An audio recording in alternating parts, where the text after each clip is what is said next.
Go Navy Highlight menghadirkan informasi dan berita aktual seputar kegiatan TNI Angkatan Laut.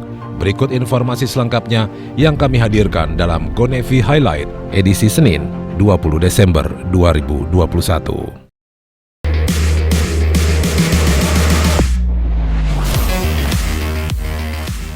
Personil Korps Wanita TNI Angkatan Laut Lanal Balikpapan melakukan aksi bakti sosial bagi masyarakat yang terdampak musibah kebakaran di wilayah RT 44, 45, dan 47 Balikpapan Barat.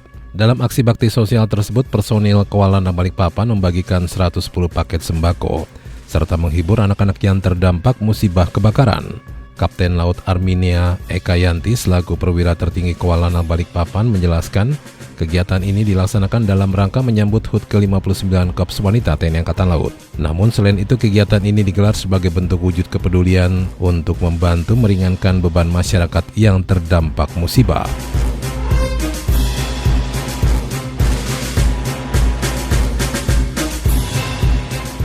Pangkalan Utama TNI Angkatan Laut 6 Makassar kembali memberangkatkan satu kapal perangnya, yaitu kapal Angkatan Laut atau KAL Mamuju, untuk mempercepat pengiriman bantuan kebutuhan pokok masyarakat terdampak gempa bumi ke Pulau Kalaotoa dan pulau terluar di Kepulauan Selayar. Komandan KAL Mamuju, Mayor Laut Pelaut Supriyadi mengatakan, KAL Mamuju adalah unsur Satrolan Tama 6 Makassar melaksanakan perintah dan arahan Kepala Staf Angkatan Laut melalui Komandan Lantama 6 untuk mendistribusikan logistik bantuan kepada korban gempa pada tanggal 14 Desember 2021 lalu di Pulau Kalaotoa.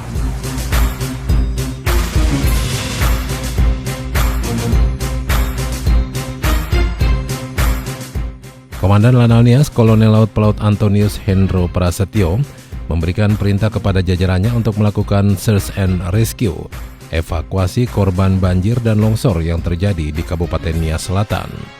Dipimpin oleh Perwira Staf Operasi Mayor Laut Pelaut Yudiono, tim SAR Lanal Nias yang terdiri dari 13 personil langsung bergerak ke lokasi.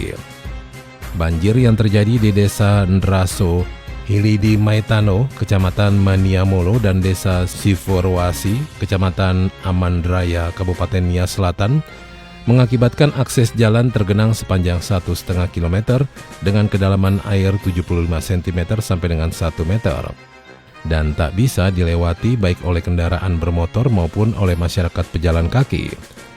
Adapun 7 tiang listrik PLN yang roboh mengakibatkan lampu mati di Desa Ndraso Hilidi Maitano, Kecamatan Maniamolo, Kabupaten Nias Selatan. Dalam kejadian itu tidak ada korban jiwa, namun banyak sawah warga yang rusak. Di Dusun 3 Desa Hiliau, Kecamatan Gunung Sitoli, terjadi longsor karena hujan yang terus-menerus semenjak hari Jumat sampai Sabtu, mengakibatkan korban jiwa 1 orang dan korban sudah dievakuasi ke rumahnya. Keduanya dirawat di Puskesmas Kauko, Kecamatan Gunung Sitoli.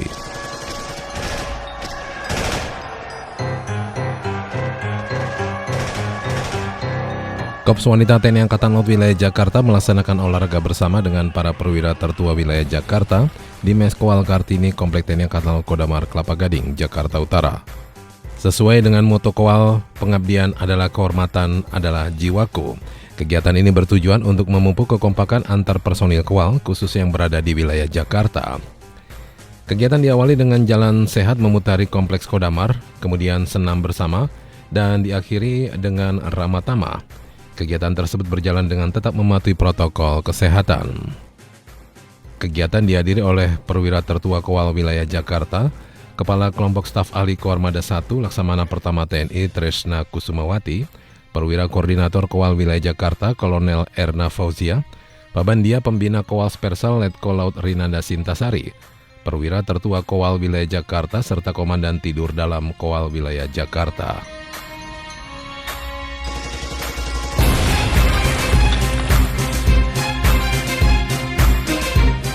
Prajurit Korps Wanita TNI Angkatan Laut mempererat tali silaturahmi dengan melaksanakan anjang sana sebagai wujud kepedulian terhadap prajurit Kowal yang sedang sakit maupun para sesepuh Kowal di wilayah Jakarta.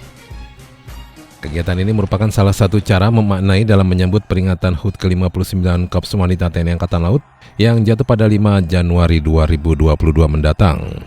Anjang sana dipimpin langsung oleh Kepala Kelompok Staf Ahli Koarmada 1 Laksamana Pertama TNI Tresna Kusumawati Selaku perwira tertua Kowal Wilayah Jakarta yang didampingi Pabandia Pembina Kowal Spersal Letkol Laut Rinanda Sintasari. Turut dihadiri pula Ketua Panitia HUT ke-59 Kowal tahun 2022 Letkol Laut Ida Ayu Nyoman Putranti dan para perwira tertua Kowal Wilayah Jakarta yang berkesempatan melihat secara langsung kondisi dari beberapa prajurit Kowal yang sakit maupun para sesepuh Kowal. Kegiatan ditandai dengan pemberian tali asi kepada 7 prajurit Kowal dan juga para sesepuh Kowal yang berdomisili di Komplek TNI Angkatan Laut Pangkalan Jati, Jati Asih, Bukit Golf, dan Cipayung.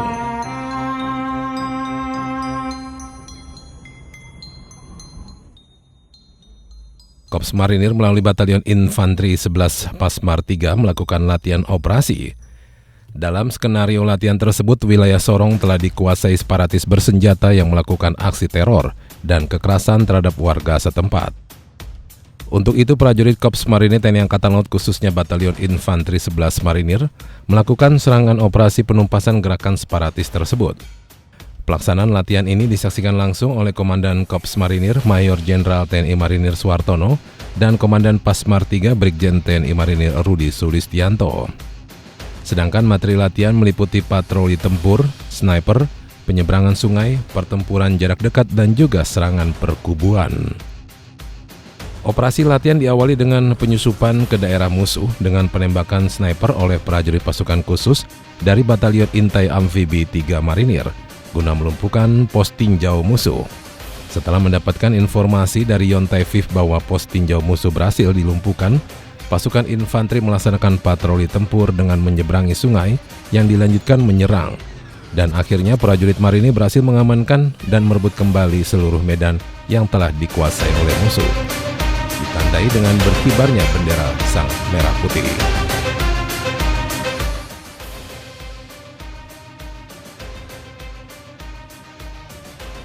Wakil Kepala Staf Angkatan Laut Laksamana Madya TNI Ahmadi Heri Purwono mendampingi Panglima TNI Jenderal TNI Andika Perkasa beserta Ketua Umum Dharma Pertiwi, Nyonya Heti Andika Perkasa, melaksanakan kunjungan kerja ke Kesatrian Marinir Cilandak, Jakarta Selatan. Dalam kunjungannya, Panglima TNI dan rombongan melaksanakan peninjauan Yonif 6 Marinir dan Mako Denjaka.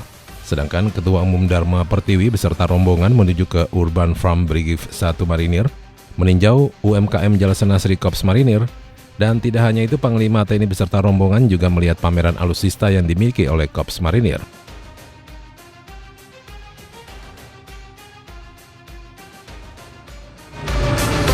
Kepala Dinas Penerangan Angkatan Laut Laksamana Pertama TNI Julius Wijoyono mengumpulkan para kadis penjajaran TNI Angkatan Laut secara langsung dan video conference dalam kegiatan Rapat Kerja Teknis Penerangan tahun 2021 yang dibuka Wakil Asisten Intelijen Kasal Laksamana Pertama TNI Akmal.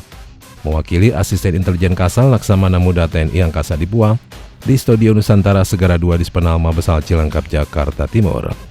Kegiatan Rakernis PEN tahun 2021 dengan mengusung tema Humas Unggul Angkatan Laut Terdepan diikuti jajaran penerangan seluruh Indonesia dari Dispen Komando Utama, Lembaga Pendidikan, Pangkalan Utama TNI Angkatan Laut, dan Pangkalan Angkatan Laut. Wasintel Kasal saat membuka kegiatan mengatakan di era industri 4.0 saat ini dan akan segera memasuki era industri 5.0, Dispenal perlu mengantisipasi dengan menyiapkan sumber daya manusia yang handal, khususnya berkaitan dengan keterbukaan informasi. Dispenal harus mampu melaksanakan tindakan defensif aktif untuk mengantisipasi peperangan informasi dalam menghadapi pemberitaan, khususnya berita yang memberikan kesan negatif kepada institusi TNI Angkatan Laut. Selain itu, Dispenal juga harus aktif melaksanakan sinergitas dengan menjalin hubungan yang mutualisme dengan instansi kantor media massa sebagai mitra strategis dalam membangun dan menjaga hubungan kerjasama.